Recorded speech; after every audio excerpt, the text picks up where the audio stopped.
In this lesson video, we are going to discuss about how to change the UI size and then how to manage UI layouts using workspaces.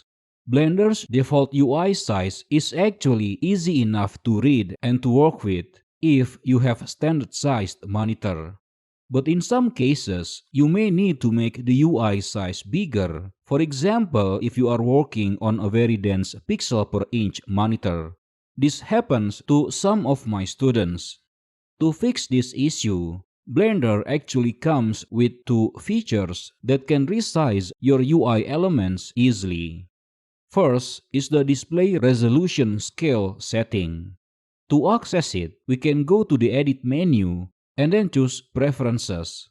In the Interface tab, you will find the Display section. And in here, you will see Resolution Scale slider. By default, it is set to 1. If we drag this value left or right, notice how the UI become bigger or smaller.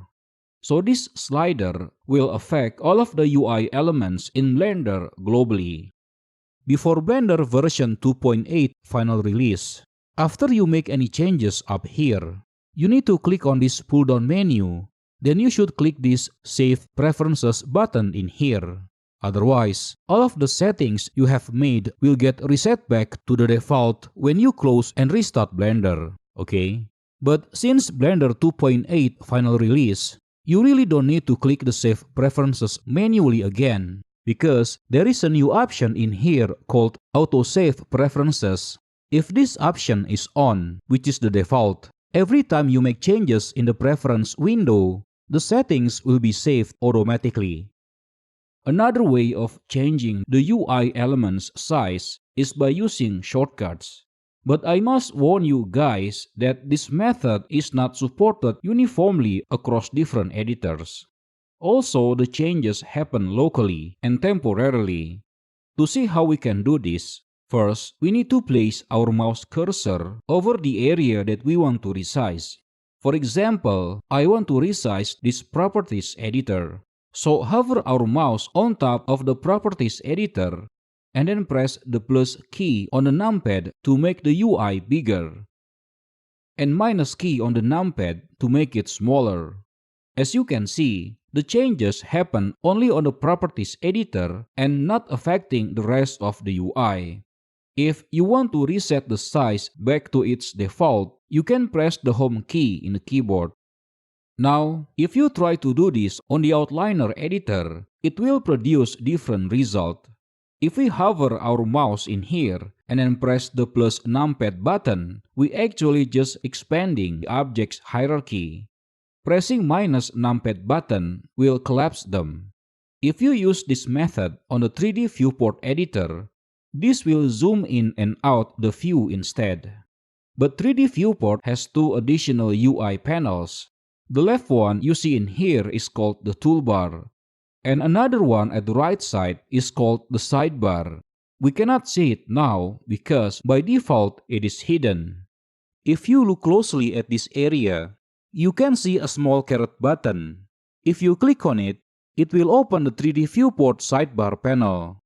Now, if we hover the mouse cursor on the sidebar and then press the plus sign button in the numpad, it will make the UI elements in the sidebar bigger. If we press the minus symbol, it will make them smaller. If we press Home, the size will get reset.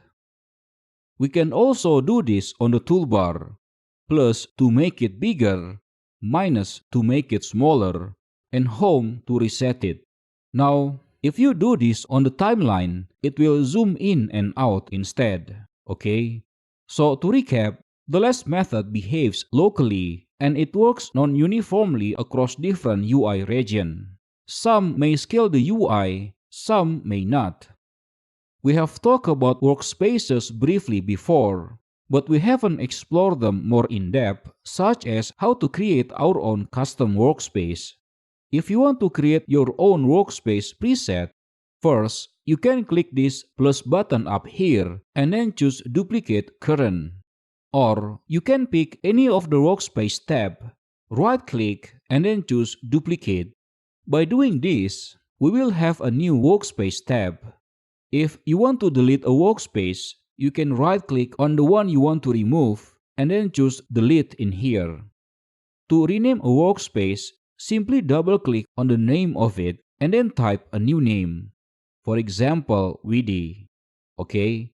Now, I don't really need this layout, so let me just remove it.